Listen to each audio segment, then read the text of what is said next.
IMHO talk show. You know, like this is sort of impromptu, so I don't know if I can call it a Ask Max or we're not in particular. And Max, you know, because like this may even be Razor's advice, but you can chime in because this is the week of love, but it's also Super Sunday, right? And I'm going somewhere with this, so stick with me, right? And so today, the big game is the Kansas City Chiefs versus the Philadelphia Eagles. Two black quarterbacks.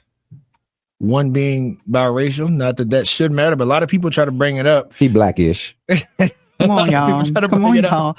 We picking and choosing. We picking and choosing. I'm picking and choosing. He blackish. We keeping it real. Because Obama was black to us, right? Yeah, he was. Kamala was pretty close to black to us, right? Yeah, she was blackish. Okay, Mahomes is blackish. Blackish. Okay. Yeah, blackish. Y'all moving to Target. Wow. But there's a lot at stake, and sports fans know exactly what I'm talking about. Like when it comes to legacies and things of that sort, right? Like I personally have a lot of Philadelphia ties. I think, yeah, Razor has Philly ties. So, you know, so I guess I'm kind of leaning towards that. Yeah, I am. You know, Jalen Hurts, Saquon Barkley, all that good stuff. You know, I ain't gonna get too deep for the folks who may not follow football or whatnot. But that's not the point. My point being is on the other side of the ball, it being Patrick Mahomes is doing something, and I want to frame it like this, Max. Okay, because this is bigger than football. This is like life. This is profession. This is abilities. This is legacy. So Patrick Mahomes has the potential of doing something that's never been done, which is winning 3 Super Bowls in a row. Now he's already won 3, but this one would be 3 in a row, right? And so puts him up there with like the greatest of all time in his very short career thus far, right?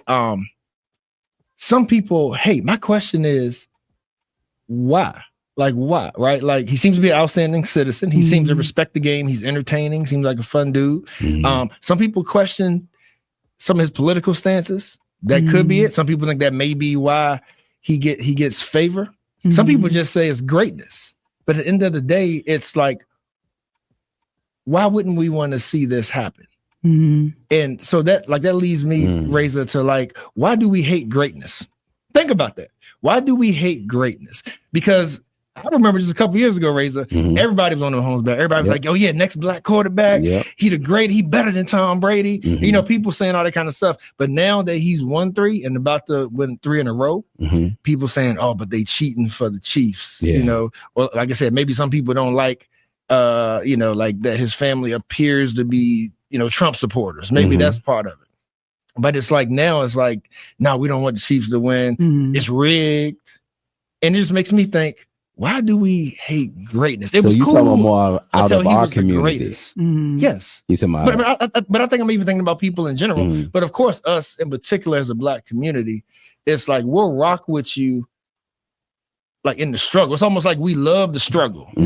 But as soon as we great, then the haters come out the woodworks. And I think, Charles, actually, that's just it.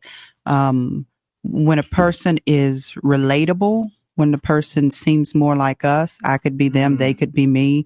When it feels like their representation of me is more realistic, then they're easier to love and support and advocate for and get behind, right? But when that greatness comes along, then they in some way become less like us. And I think that for those reasons, right?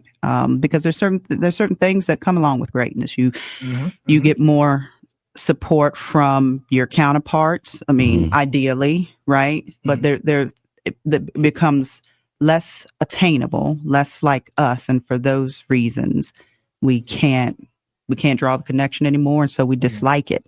We dislike what we can't be. That's deep. That's deep.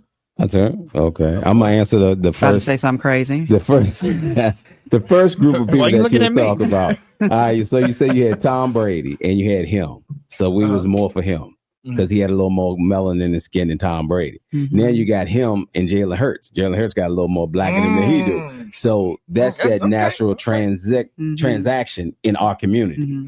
You know what I'm saying? Light-skinned mixed people will tell you they had a hard time coming through high school because of the way they look, because of the way they hair and stuff. It It doesn't stop just because you win Super Bowls or you're famous or you got money. That's the first part. The second part is, just like Max has said, is think about when we kids and somebody start dunking. You say, man, I can dunk. You be like, you can't dunk. I'm saying you can't dunk because I can't dunk. So you're getting ready to three-peat. You're getting ready to do something and make history.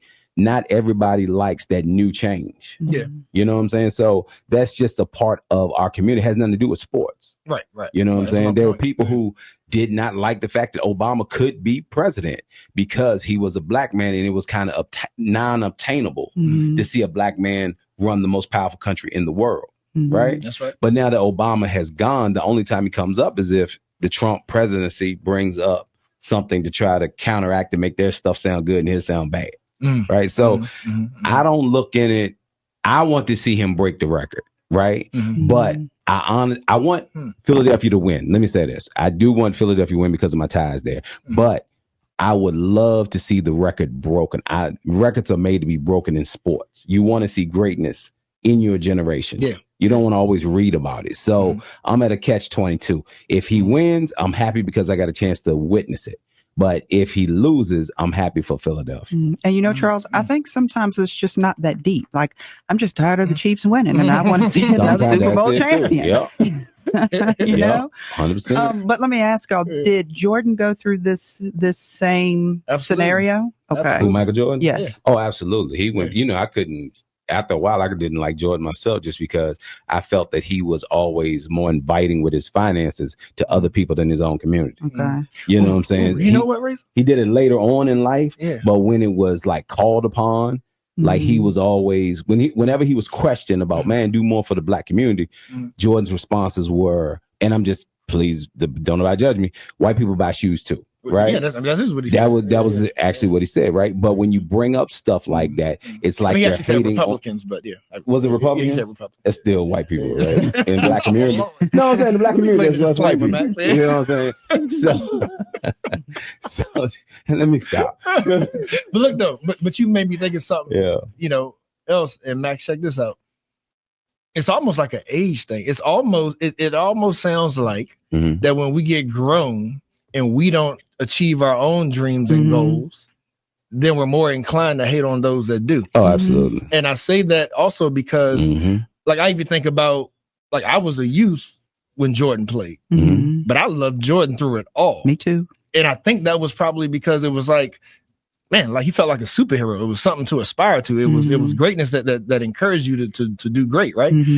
Whereas I don't have the same feeling about LeBron, and LeBron is one of the greatest too, because it's already been done. But it's kind of already been done. But what I'm saying is, but I see that the younger, like my kids, my sons, do hold LeBron to the esteem that I held Jordan. Yeah, and it almost makes me think about to where it's like it's almost like a useful exuberance because it's happening sort of in your generation, so to speak. You know what I mean? Like, so you feel like a closer tie to it. Okay. If it happens in your, so I'm just thinking maybe that's also a part. I can understand that, and I don't feel like that in LeBron's professional career. I've developed, like, for the Chiefs, I'm like, okay, it's time to let somebody else win. I don't feel like I've developed those like anti-LeBron feelings either, but taking it back to kind of like a more deeper philosophical reason, if you will, LeBron, in my opinion, always stayed real. Podcasts, opening schools, giving back, bringing along his friends. Yeah, he always stayed attainable, if you will. The black guy next door. Yeah. And I wonder if that plays a difference. Yeah, and that's full circle to Mahomes, right? Because again, like, some people don't like the image. Like, he doesn't really seem like one of you exactly. Yeah, like that's what happened to the Ravens. The Ravens quarterback. Yeah. He looked like one of us. He acted like one of us. He didn't change up. His records were better than the dude from the Bills. He should have won MVP by all the stats, but it wasn't about the stats. It was because he didn't fall in line and do what Jordan and the rest of them did. So yeah, good combo, y'all. Hey, don't wait till it's too late to recognize great. That's the thing that I heard. So who your money on? Look at Max. Trying to get us in all kinds of trouble on this air. You ain't got to answer that. You ain't got to incriminate yourself. I ain't. My child support to go up. Who would you like to see win? Oh man, like like I said, I have family ties like with the Philadelphia Eagles, and so I think my heart would like that the most. But how can I say it? But sort of like ego wise, or like legacy wise, like I would love to say, that I experienced and I witnessed, the greatest quarterback of all time. I witnessed the first ever 3 in a row. Right. No. Wait a minute. I got called foul on that one. We've already witnessed the greatest quarterback of all time. That was Brady. Just because your team did more does not make you the greater quarterback. True that. Because if he was the greater quarterback, he'd have won MVP going to the Super Bowl. So I can't go. And you as a football man, though, but you as a football man knows that quarterbacks get too much credit and they get too much blame. Absolutely. Absolutely. Yeah. So yeah, good stuff. I mean, in my opinion, I'm kind of rooting for the Eagles, but honestly, it's a deal where we kind of already won. Yeah, 2 black quarterbacks, opportunity for 3-peat.